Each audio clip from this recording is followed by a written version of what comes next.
அனைவருக்கும் வணக்கம். இப்போ இந்த உணவில்லாமல் வாழும் கலை அப்படிங்கிறது நம்ம சுருக்கமாக பேசலாம். அது 9ஆம் பாடத்தினுடைய ஆணையமாக இது 9வது பிரிவாக இருக்கலாம். திருமூலரும் பகவத்கீதையும் கூறியபடி கோவிலாக மாற்றப்படுவதற்கே படைக்கப்பட்ட நம் மனித உடலை எந்த அளவிற்கு நாம் மரியாதை நடத்துகிறோம் என்பதை நாம் சுய ஆய்வு ஒவ்வொரு மனிதனும் செய்ய வேண்டும். முந்தைய காணொலி படிக்குங்க. முந்தைய காணொலி பகுதி 1 பாடம் 9, முந்தைய காணொலி 1 பாடம் 1 பகுதி 1 பகுதி 2 3 4 5 6 7 8 வரைக்கும் பார்த்துங்க. இப்போ 9ஆம் பாடத்தில் 9வது பகுதியாக படிக்கிறேன். இந்த பாடம் ரொம்ப பெரிய பாடம். திருமூலரும் பகவத்கீதையும் கூறியபடி கோவிலாக மாற்றப்படுவதற்கே படைக்கப்பட்ட நம்ம உடம்பு கோயிலாக இருக்கணும். வயிற்றுக்களை கண்டதை போட்டு நம்ம தற்கொலை பண்ண முடியாது. வயிற்றுக்களை கண்டது போட்ட உடனே சாகிறான், சிலது மெல்ல சாகிறான், சில வயசாகி சாகிறான், சில நோய் வந்து சாகிறான் இல்லையா? அப்போ அமிலத்தையும் காரத்தையும் நியூட்ரல் பண்ணிட்டா, அமிலத்தன்மை காரத்தையும் 2 உடம்புல இருக்குல்ல, புளிப்பு அப்புறம் உப்பு, புளிப்பு இப்போ நியூட்ரல் பண்ணிட்டா. காரம்ங்கிறது என்ன? உப்பு தானே, alkaline, acid based and alkaline based, ரெண்டையும் நியூட்ரல் பண்ணிட்டோம்னா பிஹெச் லெவலில் அதுதான். அப்போ நீங்கள் எலுமிச்சாரம் சாப்பிட்டாலும் 99 விழுக்கு நியூட்ரல் ஆகும், 1 விழுக்கு நியூட்ரல் ஆகாது. ஏன்னா அது அருந்துவதும் மற்ற போவதும் எளிய முறை. அருந்துவதும் மற்ற போவதும் திருக்குறளுக்கான எளிய முறை. மருந்தென வேண்டாம் யாக்கைக்கு அருந்தியது அற்றதுன்னு சொல்றாரு. அருந்துவதும் பின் அற்று போவதும். மருந்தென வேண்டாம் யாக்கைக்கு, யாக்கைனா உடம்பு, யாக்கை அப்படின்னா உடம்பு தான். அப்போ உடம்புக்கு மருந்து தேவையில்லை. எப்படி? அருந்தியது என்ன? நீர். அற்றுப்போவது நீர். அருந்தினால் அற்று போகக்கூடியது என்ன அற்று போகும்? எதையும் செலுத்தாமல் அற்று போக வேண்டும். இப்போ நான் தேன் சாப்பிட்டேன். தேனும் தண்ணி காணும் பொழுது தண்ணி அற்று போய்விட்டது. ஆனால் தேன் ரத்தத்தில் போய் சேர்ந்துருச்சு. அப்போ ரத்தம் கெட்டு போய் தான் நோய் வருது. அப்போ வெனஸ் பிளட்டாக மாறுது. அப்புறம் விஷ ரத்தமாக மாறி விடுகிறது. ரத்தத்தில் விஷப்படியாமல் பார்த்துக்கிறதா நீங்கள் நீண்ட காலம் வாழ முடியும். அப்போ தான் நினைத்தால் மோட்சம், நினைத்தால் உயிர் வாழ்தல், நினைத்தால் நோய் இல்லாமல் வாழ்றது. இது தொழிலாகவும் நீங்கள் செய்யலாம். உங்களுக்கு சொற்ப வருமானத்தை நீங்கள் சொல்லிக் கொடுக்க முடியும். யார் வேணாலும் சொல்லிக் கொடுக்க முடியும். Everybody can be teached to other self. Everybody can be teached to other self. புரியுதுங்களா? யாருக்கு வேணாலும் சொல்லித்தர முடியும். Who ever, what ever, which எவர். ஆக நீங்கள் இந்த எளிய முறையை கற்றுக்கொண்டு நீங்கள் மேலே வாங்க. இதுதான் திருக்குறளுக்கான உண்மை விளக்கம். திருக்குறளுக்கான உண்மை விளக்கம் என்ன? நான் அதை வேணா சொல்லிடுறேன். 2 விஷயத்தை மட்டும் சொல்கிறேன். தவம்னா என்ன? தவம்ங்கிற வார்த்தையை திருவள்ளுவர் மட்டும்தான் எளிமையாக சொன்னார்.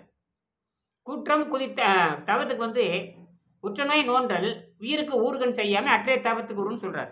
உற்றநோய் நோன்றல் உயிருக்கு ஊறுகன் செய்யாமல் அற்றைய தவத்திற்கு உரு. உற்ற என்றால் பிறவிலே ஏற்பட்ட நோயின்னு பேர். அதை நோன்றல்னா தவம் இருந்து நிறுத்தி விடலாங்கிறார். அப்போ ஜீரணீரை சுரக்காமல் நிறுத்தி விடலாம்ங்கிறார். அப்படி செய்கின்ற பொழுது உங்களுக்கு அப்படி செஞ்சுட்டு எந்த நோய்க்கும் எந்த உயிருக்கும் தீங்கு செய்யக்கூடாது. நீங்கள் பசிக்காக நீங்கள் கோழி சாப்பிட்லாம், பசிக்காக பிரியாணி சாப்பிட்றதுல யார் சொன்னாங்க? அப்படியே உங்கள் ஜீரணை நிறுத்த முடியாது. அது தவம் அல்ல. அப்போ உங்களுக்கு நீங்கள் வைத்தியராக மாற முடியும். யார் ஆகாரம் சாப்பிட்றானோ அவன் நோயாளியாக மாற தீர வேண்டும்.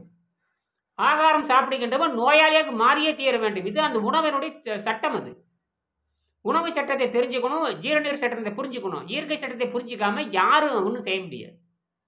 ஆக என்ன சொல்றாரு திருவள்ளுவர் 260 பார்த்தீங்கன்னா, உற்றநோய் நோன்றல் உயிருக்கு ஊறுகன் செய்யாமல் அற்றைய தவத்துக்கு ஜீரணீரை கட்டுப்படுத்தும். அப்படி தவம் எப்படி செய்வது? தவம் எப்படி செய்யணும் கேட்டிங்கன்னா, மிகனும் குறையினும் நோய் செய்யும் நூலோர் வழி முதலாய் எண்ணிய 3 941வது குறளில் 95வது அதிகாரம் மருந்துங்கிற அதிகாரத்தில் மிகனும் குறையினும் நோய் செய்யும் நூலூர் அப்படிங்கிறாரு. அப்போ புலவர்கள் சொன்னபடி, மருத்துவர்கள் சொன்னபடி அந்த வாதம், அந்த பித்தம், கபம் சொல்லக்கூடிய அந்த 3 வகையான ஜீரண நீர் பார்த்தீங்களா, ஜீரண நீர், இந்த செரிமான நீர் அமைதியாக இருக்க வேண்டும், அது சுரக்கக்கூடாதுங்கிறாரு. ஆனால் பரிமேலழகர் என்ன பண்ணுறாருன்னா, ஒரு அளவுக்கு மேலே சுரந்தால் எழுதிட்டு போயிட்டாரு. அவர் எழுதிய தவறுதல் காரணமாக பின்னால் வந்த ஆசிரியர்கள் அனைவருமே தவறாகவே எழுதிட்டாங்க உரை. அப்போ முன்னேறு போனால் பின்னேறு அப்படியே செல்லுன்னு சொல்லுவாங்க. முன்னால ஒரு ஆடு சாஞ்சுதுன்னா பின்னாண்ட வர ஆடு சாயும். சாஞ்சா சாயற பக்கம் செம்மறியாட்டு கூட்டம்னு ஒரு பாட்டே இருக்கு. சாஞ்சா சாயற பக்கம் செம்மறியாட்டு கூட்டமடான்னு ஒரு பாட்டு இருக்கு. ஆக ஒரு ஆடு தாண்டுச்சுன்னா எல்லாரும் தாண்டும். அந்த மாதிரி தான் நடந்துருச்சு. அதுக்கப்புறம் அவரே சொல்றாரு, மருந்தான வேடம் யாக்கைக்கு அருந்தியது அற்றது போட்டு விடுங்கிறாரு. உடம்புக்கு மருந்து தேவையில்லை, நீங்கள் நீரை மருந்தாக அருந்துங்கன்றார். ஆக நீரை மருந்து அருந்துறதான் அறிவியல். அப்படி அருகின்ற பொழுது உங்களுக்கு ரத்தமும் பெருங்களும் சுத்தமாகி விடுகிறது. அப்போ தொடர்ந்து நீங்கள் சுத்தப்படுத்திட்டு வர வர உங்களுக்கு 6 மாதத்தில் எல்லாம் கரைத்து எடுத்துருவாங்க. நீங்கள் உணவினால் சாப்பிட்ட அத்தனை கொழுப்பு வெளியேறிடும். இந்த அன்னப்பாதை தூய்மை செய்வதற்கு குக்குடு வெஜிடபிள் நீங்கள் அதுதான் சேவை. அதுதான் சரி குறைந்த உணவு.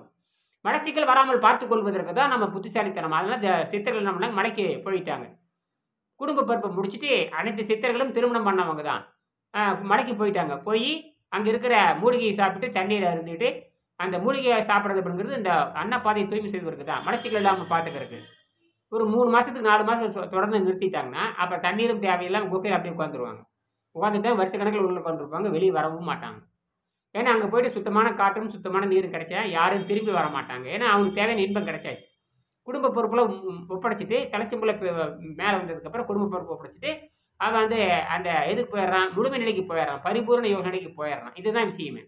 ஆக இந்த 3ஐயும் தப்பாக எழுதிட்டாங்க. நாம அதை சரி பண்ணுறதுக்கு தான் இந்த புத்தகம் வந்துச்சு. புரிஞ்சுக்குங்க, செய்யுங்க. நன்றி. இதுதான் திருக்குறளுக்கு உண்மையான விளக்கம். நீங்கள் பயிற்சி வேணுங்கிறவங்க வெறும் சொற்ப கட்டணத்தில் 2000 ரூபாய் கட்டிட்டு நீங்கள் பயிற்சி தெரிஞ்சுக்கலாம். இதுதான் திருக்குறளுக்கான உண்மையான விளக்கம். நன்றி.